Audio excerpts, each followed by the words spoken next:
it's LPS Jade Everstone, and today I would like to share with you a few crafting tips that can be a lifesaver. The reason why I want to make this video is because these tips actually help me in the long run when it comes to crafting and stuff. So, let's begin.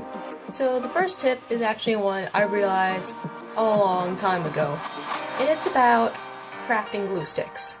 This is pretty much based off my experience, but my experience with this glue stick is it pretty much works just like any other glue stick that you find in the school supply aisle. So you might as well just buy it from the school supply aisle because they're cheaper and you can usually get more glue sticks that way. And this, well, if it would focus,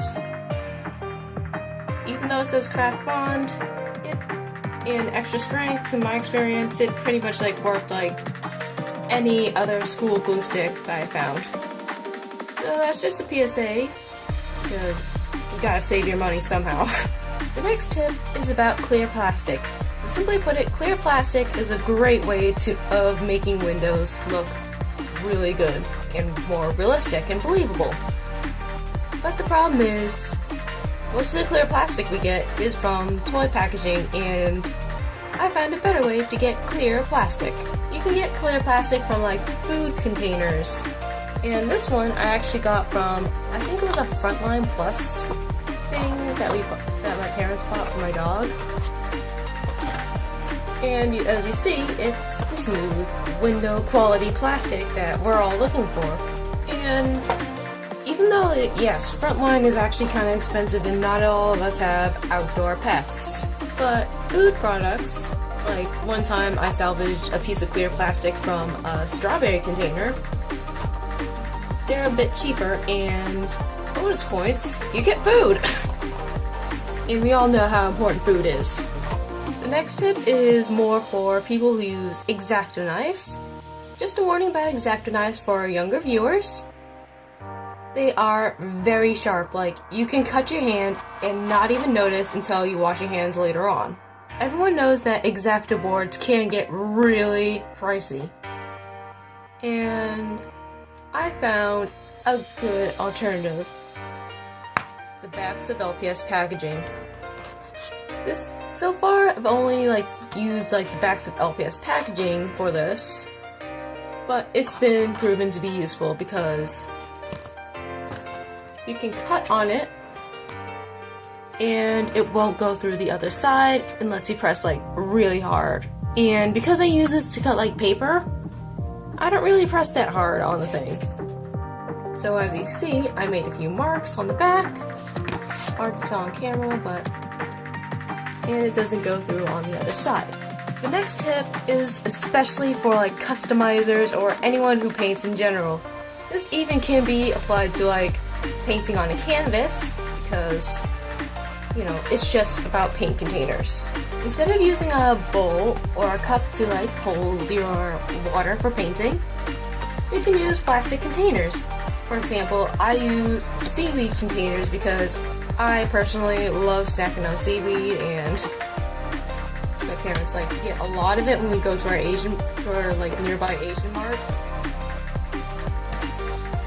And the reason why I use these containers is because they are ridged, and the ridges make it easier to clean your brush because you brush against it and the paint comes off. Alternatively, if you don't have a seaweed container or just don't want to eat seaweed, just for the sake of a container, you can cut off the top of a plastic water bottle, and you kind of get the same thing. And the best thing is you can throw it out if you want to, instead of just having to repeatedly clean out the cup or clean out the bowl. But personally, I like to save them even after I've used them until they get all too icky for me. Now moving on to paint tips. So the first paint tip that I have is about apple barrel paints. In craft stores, they're usually a bit more expensive, but I found out that at Walmart, they're cheaper there. Craft stores will be over like 50 cents, and then Walmart will be, and then for my local Walmarts, they've all been like 50 cents. And another tip is about store brand paints you can find at your craft stores. For example, Nicole's Art Craft Studio for AC Moore's, and Craft Smart from Michael's. These three are the exact same kinds of paint, so you can safely mix them. Yes, usually I would advise against mixing brands, but so far I haven't had any problems when mixing these brands of paint. And for my final tip, let's just say this is very important for our customizers everywhere, no matter what territory you're on.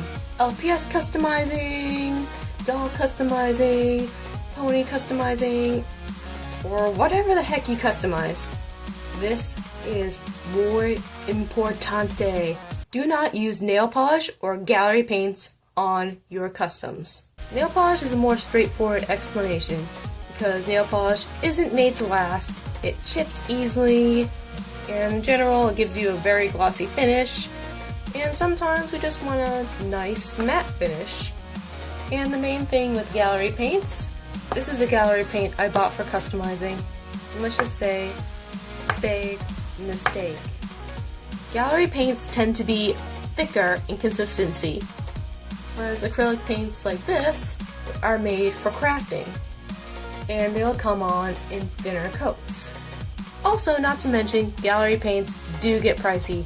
Like the pack this was in was about $5, where I can get more of a color for like 50 cents each. In general, it's just worth it to get cheapo craft paints because they're better for customizing. These are my little craft hacks for customizing and crafting purposes.